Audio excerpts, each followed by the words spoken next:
Okay, so because of our time, I want to go straight to the participants now. I want to allow them ask two questions from Dr. Samaila and two questions from Mr. Dedele. First come, first serve. If you have any question, this is the time. You can unmute yourself and speak. Hello. Hello. Yeah, thank you for the presentation, for organizing the webinar. It is timely, actually. Yeah, it is. Sorry, don't mind my background, please. No problem. Yeah, the seminar is timely, and I want to appreciate Dr. Samaila for at least doing justice to the presentation. Yes, so I want to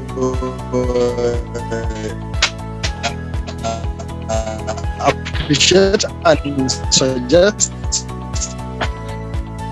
like especially the area of the basic. So there is a need for to be integrated into our curriculum back in Nigeria, at least to start from primary school up to the tertiary level. Like in my own hospital where I work, so we do organize basic life support programs for all category.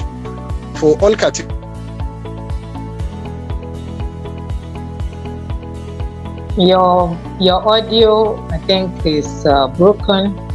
We can't hear you again. If you can hear us, unfortunately, yeah, I think it's a network problem. Can we have someone else while he tries to get himself back, please? Good morning, ma. Good morning, everybody. Good morning. Thank you.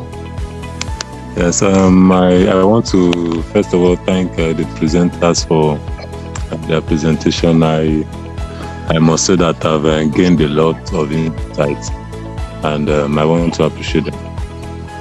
My question is to the the second presenter. I can't recall the name now. Mr. Dedele or Dr. Samaila? Yes, Dr. Samaila. So I don't know this course called bioinformatics. How can you shed more light on it? Is it how do I put it, an interesting course with an interesting pay? The reason why I'm asking is because I have a background in microbiology, so I actually have 2 years experience as a data analyst, and I actually want to get into data science. So, but then I want to kind of merge the two career paths together, and I don't know, I came across that word bioinformatics. So I don't know if you can shed more light. Is this something that is visible in Malaysia, or is this something that is visible even in the medical field? Yes, that is my question. All right. Thank you very much. I think I have a friend from Kaduna State University, Dr. Salas. He did his PhD here in Malaysia in bioinformatics. So now, because of technology in the field of medicine, we have what we call big data. Big data in the sense that we are talking about the genomic sequence of some human beings and some animals and some microbes and the rest. So now this data is so huge that a special field of this bioinformatics now comes into play, whereby now you can download this data, analyze, and produce something out of it. So now that person that studied bioinformatics here at PhD, actually his first degree is biochemistry. Even his second degree is biochemistry. So now with your field of microbiology, you are really there in the line. It's only that as he was doing this PhD, some of the data that you need to download, the server here in Malaysia could not even do it. So from time to time, you have to go to Singapore and spend 2 to 3 days in order to download the data needed, because there are a hell of data that is required. So now bioinformatics helps you to bring all this data and produce something out of it. So you may sit down and work on secondary data that have been deposited in data banks already, but you cannot even source those data. And this is where the world is moving, because now people are moving into next generation sequencing. And you remember this, Jennifer, when people want to blast, you want to do your PCR, okay, you want to produce your own primer, you have to go and check and confirm. So now bioinformatics is also there. I have a friend in Nigeria, Dr. Umar, that is there right away. I think he did his PhD with us here in the University Putra, Malaysia, number 123 in the world, very big university. He's now in Gadao. He's now in Gadao. I think I can link you with him because he has more information on this bioinformatics, and then he has even some books on bioinformatics. So this is something that is new, and people are moving into it, and then it's a good thing, and you can combine it smoothly with your microbiology. There is no problem with that. Only that have a very big laptop and have access to your laptop is supposed to be very high grade laptop. Yes, I understand. No problem, sir. Please, I would appreciate to get in touch with him. All right. So I think my WhatsApp is there. I'll give you his number. It's all right. Thank you very much. I hope your question is answered. If you need more information, you can also chat up with Arrow's WhatsApp. They will link you up with whoever you need to talk to. I will just take these 3 questions, and after that we have to close this session and talk about the loan.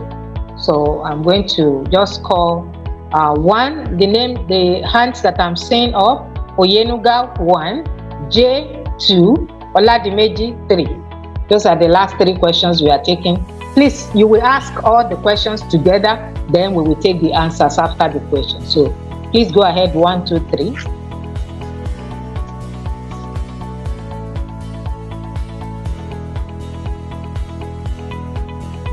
They can unmute themselves. Mr. Oyenuga, go ahead. Hello, good morning.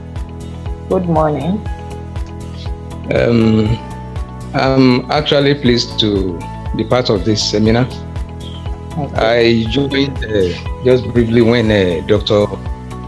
Sumaila was making a presentation. Please, I want to ask a question. I want to know the difference between biomedical engineering and biomedical science, and what a student stands to benefit from it. Okay. Thank you. So we'll note that difference between biomedical and bioscience. Okay, Flower J, can you go ahead and ask your question? Yes, thank you. Good morning, everyone. I'm calling from Nigeria here. My question is this. I want to ask, because I'm above 40, and I want to know if I can still put in for this cardiac 2-year course program. Thanks so much. Okay, thank you. Please come again. And did you hear the first thing? At over 40, as an adult student, can he still take the 2-year associate degree in cardiac nursing? And the last question, Pastor Oladimeji.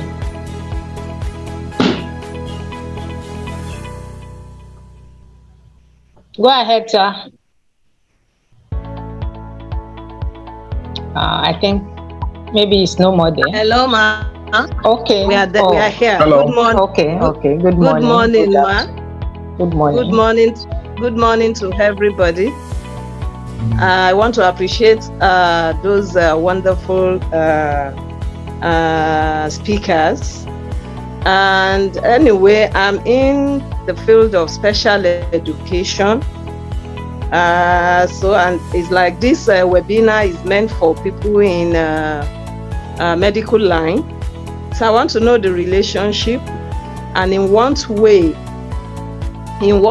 can one be helped or be assisted to get this or to access these opportunities you are talking about, or you have been talking about, those people have been talking about. Okay. Thank you very much, ma. I think let me answer that before we go to the 2 questions.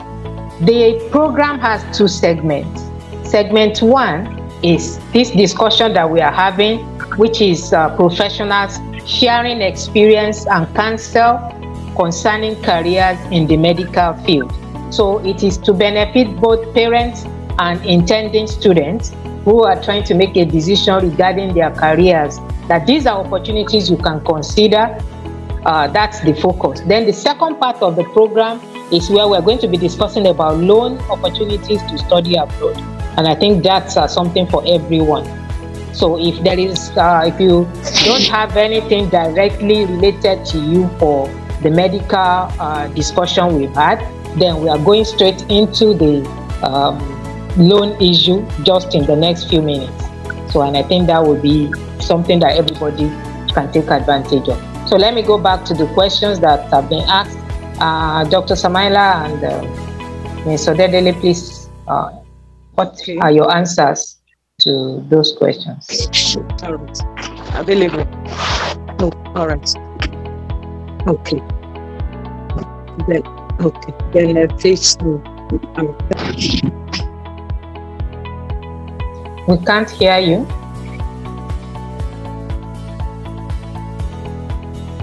Dr. Samaila? All right. Okay. I should respond? Okay. Yes, Let's the bioscience and biomedical science and biomedical engineering. Yeah. You know, in Nigeria, if you go to our medical schools, we have a department of human anatomy, human physiology, and biochemistry.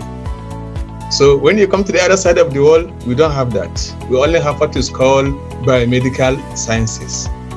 So now they merge all of them together, and then they call it biomedical science. So when you graduate, you have BSc biomedical sciences.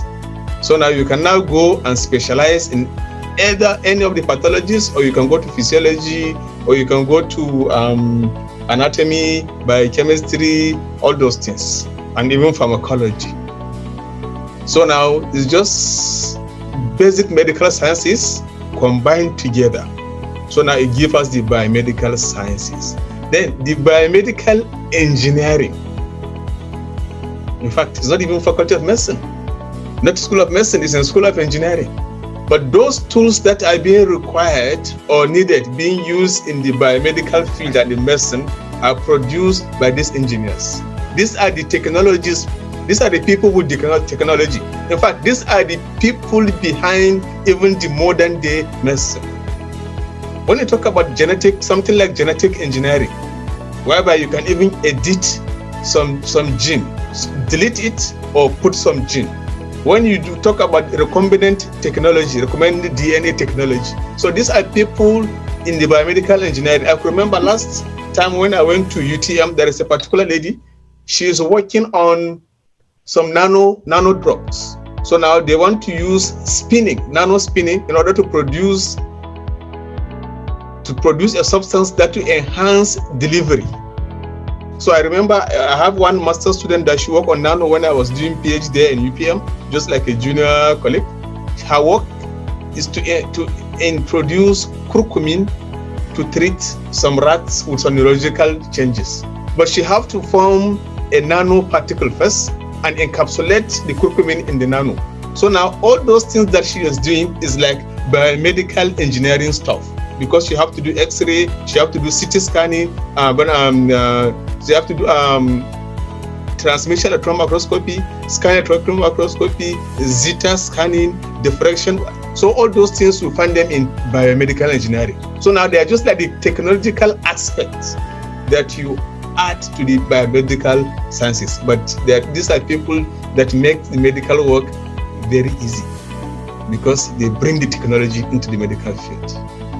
Okay, thank you very much. And the last question is the 2-year degree, cardiac nursing at 40. Mr. Odedele, can you please address that? How easy is it to switch careers at an advanced age? I think that's what the question is about. Okay, there is no problem with that. I've seen people in their 50s, 60s doing nursing. So there's no age limit if it's ready. Okay. Yeah, just to add to that, usually I think the US doesn't really discriminate when it comes to age. But if it's Canada, the moment you are above a certain age, you have problems if you want to study undergraduate programs. You have problems if you want to study masters. But I think PhD is a little bit flexible. So if you are considering the US or some other places, I think it might not be impossible. But your background will also be important. Yes, very important. Which field are you coming from? Are you going to be a complete starter, or do you have a background that you can build something on? That's something that we can discuss after the webinar. So I'm going to have to stop here because of our time. We always try to keep to time on the program because we know it's Saturday. Owambe is waiting for our people, so we don't want you to miss all the parties today. So we try to finish on time so you can go about your businesses for the rest of the day. So let me here appreciate our speakers, and let me say anyone who still have questions, please just reach out to Arrows. We will always appreciate that you don't violate the privacy of our speakers. So if you need to talk to them, we will definitely put you in touch or with whatever need you have. But I want to release them so Mr. Dedede can go to sleep or go to attend to her patients. And maybe some other time we may still need to ask you, Dr. Musa, and you two, to come on the program. We will really look forward to such because we know it's a lot of benefit to all our participants. Thank you very much for your time, and we really appreciate you. You're welcome. Okay. Thanks. Bye-bye. Thank you.